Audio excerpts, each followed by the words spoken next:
And so we've got a couple of our daughters that are in a courtship, and actually one is engaged now. Say there's quite a bit of difference between marrying off one of your sons and marrying off your daughters. Because I think with your son, it's kind of like you're bringing in a daughter-in-law into your family, but when you're actually allowing a guy to possibly marry one of your daughters, your protective mode is kicked in, and you're really evaluating, I think you evaluate actually a son-in-law a lot more than you do maybe even daughter-in-laws. Hey besties, welcome back to the channel. Get comfortable, because we need to talk about some seriously suspicious activity happening in the Florida legal system. It looks like Joseph Duggar's legal defense team is working overtime. Their mission? To prove they aren't completely incompetent, I guess. Now look, every defendant in the United States, including those facing charges in Florida, has a constitutional right to a fair trial and effective legal counsel. That is basic law. However, there has been a massive new development in Joseph's case that I just cannot ignore. And honestly, guys, the sheer irony of this situation is blowing my mind. Here's what's happening. Joseph is pushing for discovery. For those who don't speak lawyer, discovery is the legal process where both sides swap information before a trial. But Joseph Duggar isn't asking for normal information. He is demanding information that is way above and beyond what is traditional or necessary. To get his hands on it, he needs something very specific: a subpoena and a direct court order. I honestly don't know if this is going to work. But here is where the irony comes in, and you have to see the hypocrisy here. This is the exact same fight his dad, Jim Bob Duggar, and his sisters fought against the state of Arkansas.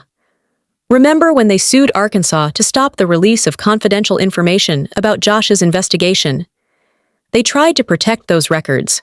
They even subpoenaed the Department of Human Services, DHS, and the department jumped in and said, "Absolutely not, this is confidential."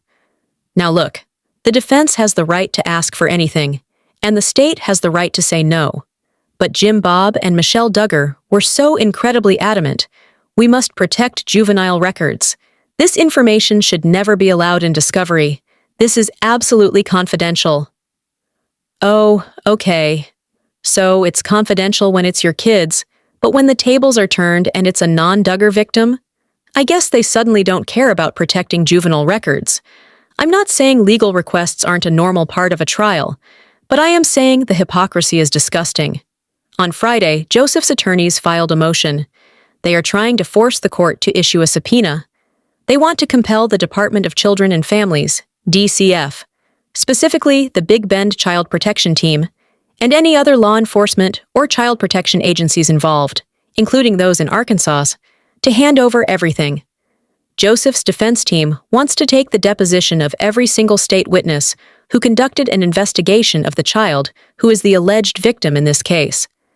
They know these witnesses will probably claim confidentiality privilege under the law and refuse to testify or provide records without a court order. So Joseph is trying to use the Fifth Amendment to force that order. He is asking for everything.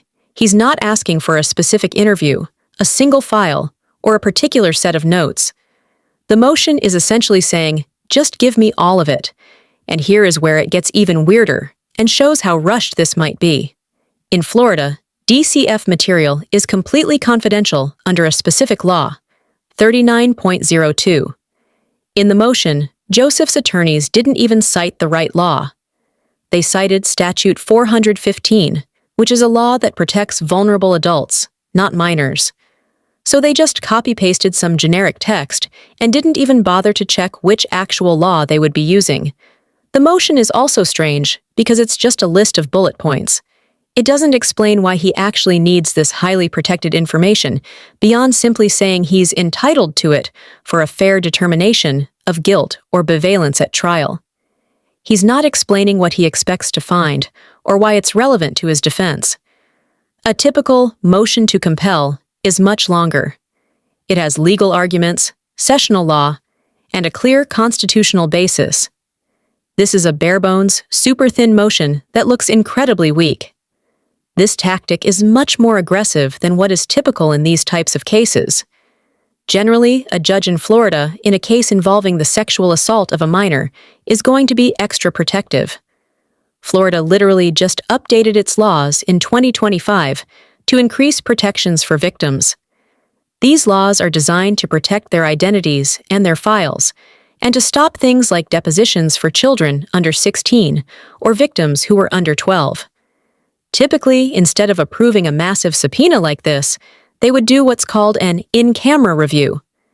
This means the judge would privately review the files first and only disclose the parts that are legally material to the defense. They aren't even asking the court to screen it. They're just demanding it all.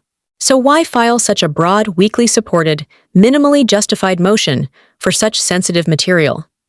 Honestly, in Florida, these things usually get heavily narrowed or just flat out denied unless they can back it up later with something much more specific. Maybe they are doing this as a legal placeholder. Maybe they plan to make bigger oral arguments later. Or maybe they just wanted to get something on the docket before his arraignment. I really don't know. But immediately demanding Arkansas records also seems odd. They will have to certify that the witnesses in Arkansas are crucial for this Florida case. This was a cooperating investigation between two states, and they are pushing very hard without any explanation. It's also weird because, when Josh Duggar was arrested, his defense team was on a different level. His attorneys filed extremely long, legally heavy motions with sessional law and strong standing on why things were needed. Joseph's defense currently feels totally different. It feels bare bones. Everything is boilerplate in general. I'm not saying he deserves a high-powered defense, but as a United States defendant, he deserves legal representation. What sticks out to me, though, is the contrast. Jim Bob and Michelle made public statements about how the Justice Department needs to run its course, and that Joseph understood the charges against him. But then they turned around and claimed this is a witch hunt against the family, just like Kendra was arrested. This fits the years of documented Duggar legal behavior. It's always Jim Bob's warning that the government is out to get the family, and that there are massive biases at work. Look at the playbook.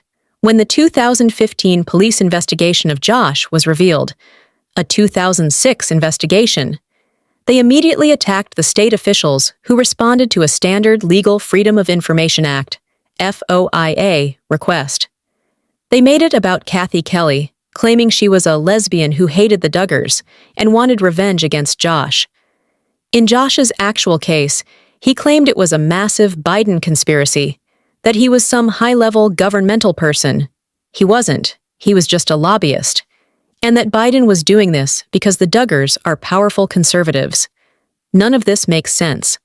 The investigation started under Trump, and Trump is literally the president right now. They also attacked the credibility of the HSI investigators, accusing high-level forensic directors of perjury. They claimed they weren't read their rights, that the statements weren't properly obtained. None of that was true. Now, we see them doing the same thing. They are going to look for a bias that simply isn't there. I am sure they are hoping to find something that shows DCF was targeting Joseph Duggar because of who he is. They want personal notes, emails, communications, anything to show ulterior motives. But from a trauma perspective, these Florida laws are robust. They exist for a reason, to protect victims and ensure they are not re-victimized by the legal process. Going into her entire file seems so incredibly unnecessary. They want to dig for a contradictory statement, find some piece of evidence about her parents to use against them. It just seems cruel when you consider the fact that his own family has already stated he is guilty and that he knows it. Look, any defense attorney will say they are just doing their due diligence.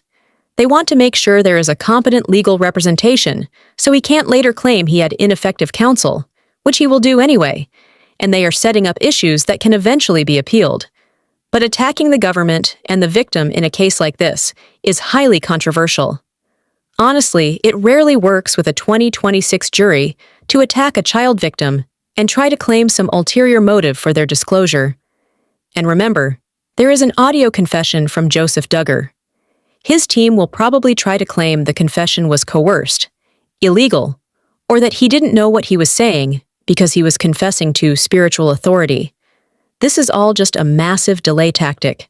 As someone looking at this from a victim's perspective, this just feels gross. It feels like they are using these aggressive tactics just to re-victimize this child to get a better plea deal. And it's so hypocritical. They fought like crazy to keep their own daughter's record sealed, but when the victim isn't related to them, their privacy doesn't matter. It's absolutely rules for thee, but not for me. Tell me what your thoughts are in the comments below. Is this hypocritical, or is it just the legal system at work? Make sure to give this video a thumbs up if you found it interesting. And if you haven't subscribed yet, click that subscribe button and hit the bell so you never miss another video. Thanks so much for watching, and I will see you in the next one. Bye, besties.